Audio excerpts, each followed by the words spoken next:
Di zaman sekarang orang lebih suka motong ceramah para guru-guru, akhirnya FYP dijadiin huru hara. Jadi huru hara.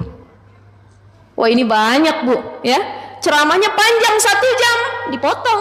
Kenapa? Dipotong cuma 1 menit yang sekiranya bisa FYP, bisa terkenal, kemudian jadi huru hara. Ustadz ini ngomong ini, ustazah ini ngomong ini. Hati-hati, lebih bijaklah menggunakan media sosial, cari kajiannya yang lebih lengkap. Jangan cuma nonton sepotong kita langsung percaya, menghujat. Jadi netizen yang ngetik jarinya sana sini dan lain sebagainya, ini dipertanggungjawabkan oleh Allah Subhanahu wa ta'ala. Maka cari sanad yang tepat, guru yang tepat ya.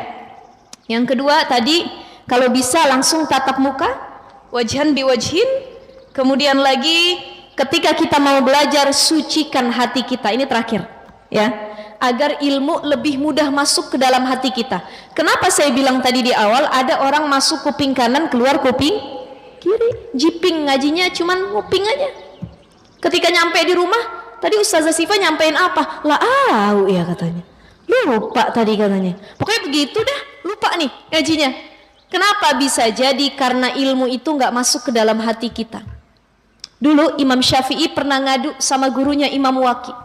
Syakautu ila Waqi su'al hifzi fa'arsyadani ila tarkil ma'asi. Wahai guruku Imam Waqi, aku mengeluhkan diriku yang beberapa hari terakhir ini kok kayaknya susah ngafal, susah menerima kebaikan, susah menyerap ilmu yang saya pelajari.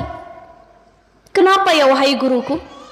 Maka gurunya Imam Waqi mengatakan, al-ilmu nurun wa nurullahi la yuhda lil asi. Ilmu itu cahaya hidayah, dan hidayah cahaya Allah nggak bakal nyampe ke hati orang-orang yang di dalam dirinya penuh dengan maksiat. Jadi kalau diri kita penuh dengan maksiat, hati kita penuh dengan penyakit hati, ujub, iri, dengki, sombong, takabur, ya hasad dan lain sebagainya, ini susah menerima ilmu pengetahuan. Lagi kata Imam Waqi, ilmu bakal masuk ke dalam hati yang dia memang kosong dari maksiat. Ditanya Imam Syafi'i, ada nggak maksiat yang kamu lakukan? Apa kata Imam Syafi'i? Nggak ada wahai Imam Waqi, aku nggak ngapa-ngapain dari kemarin, tapi aku ingat satu perkara. Aku tuh, kata Imam Syafi'i, kalau mau berangkat ke majelis ilmu, mau nuntut ilmu sama guru, aku lewatin rumah tetangga yang dia punya pekarangan tanaman. Kalau lewat, tangan saya suka usil nyabutin daun-daunannya. Ibu pernah nggak begitu? Oh, ustazah bukan lagi, mangga tetangga udah mau jatuh saya petik katanya. Kadang-kadang lupa bilang gitu ya. Nah ini hati-hati, sifat waro ini penting ketika kita jadi penuntut ilmu. Orang yang pengen faham ilmu, faqihu fiddin, diberi pemahaman oleh Allah Subhanahu wa ta'ala, selain dia harus mengosongkan dirinya dari maksiat, dia harus jadi orang yang waro. Hati-hati, hati-hati yang masuk ke dalam perutnya, yang dia konsumsi, yang dia gunakan halal atau haram, syubhat atau tidak. Tuh Imam Syafi'i, gara-gara perkara nyabutin tuh ada rumput orang, apa pohon orang, nyabutin daunnya, kata Imam Waqi, itu maksiat. Kenapa? Karena engkau mencabut sesuatu milik orang lain yang engkau tidak izin terlebih dahulu. Ya Allah, Bu, kita istighfar bareng-bareng Bu. Astaghfirullahaladzim. Bunga orang suka kita cabut, daun orang suka kita cabut ya, buah orang suka kita cabut, ternyata itu juga maksiat, tidak waro. Ya, jadi apapun yang masuk ke dalam diri kita, kalau kita pengen jadi muta'alliman, orang-orang yang dapat keberkahan dari ilmu yang kita dapatkan, jadilah pribadi yang waro, berhati-hati dalam menggunakan dan memakan apapun. Insyaallah yang hadir semua kita mudah-mudahan masuk dalam golongan muta'alliman. Kalau nggak bisa muta'alliman, jadi mustami'an. Kalau nggak bisa jadi mustami'an, kita di tingkatan yang paling rendah minimal jadi muhibban, orang yang cinta sama ilmu, orang yang cinta sama ulama, orang yang cinta sama orang-orang yang suka mencari ilmu. Terakhir kata para ulama, kun ma'allah, idza lam takun ma'allah fakun ma'aman ma'allah. Jadilah orang yang bisa dekat sama Allah Kalau kita nggak bisa jadi orang yang dekat sama Allah, minimal kita jadi orang yang bisa dekat sama orang-orang yang dekat sama Allah, yaitu para ulama. Karena al ulama warasatul anbiya, para ulama adalah pewaris para nabi. Amin ya rabbal alamin. Baik, karena sudah jam 11 kurang juga, saya kembalikan kepada moderator, silahkan. Jazakillah Ustazah. Alhamdulillah ya, Masya Allah sekali ya isinya tausiahnya Ustazah Syifa ini padat ya, padat gitu. Mungkin walaupun padat ya, karena isinya padat, cepat, mungkin ada yang kelewat ya untuk dicatat ya Ustazah ya. Kami membuka sesi tanya jawab, masih bisa ya Ustazah ya. Kami isi dengan 2 dulu ya untuk tanya jawab. Silakan kepada ibu-ibu yang ingin bertanya, unjuk jari. Ya, silakan Ibu sebutkan namanya. Sebentar, ini Bobo.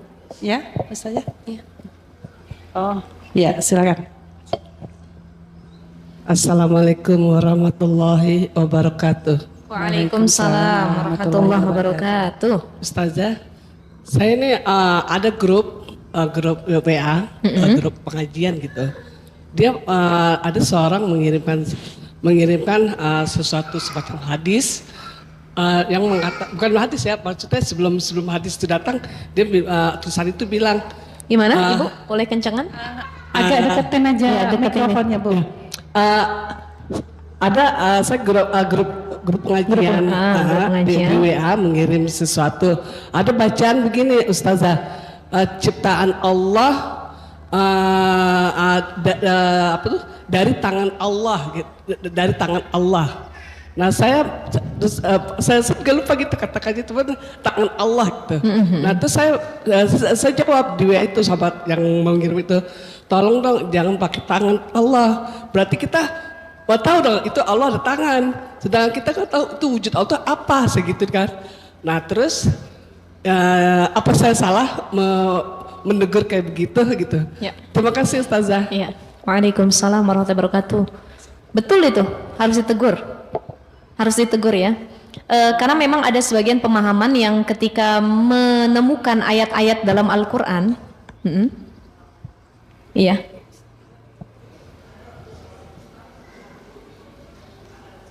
ya, oke, ya, baik.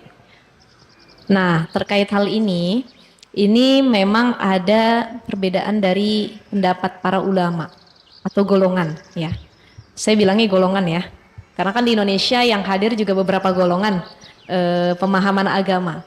Ada yang ini agak nggak enak sebenarnya disampaikan. Ada yang cenderung lebih ekstrim, ada yang cenderung lebih disebutnya malah membebaskan dalam beragama, tapi ada yang wasatiyah, tengah-tengah gitu ya. Ini dalam pemahaman agama.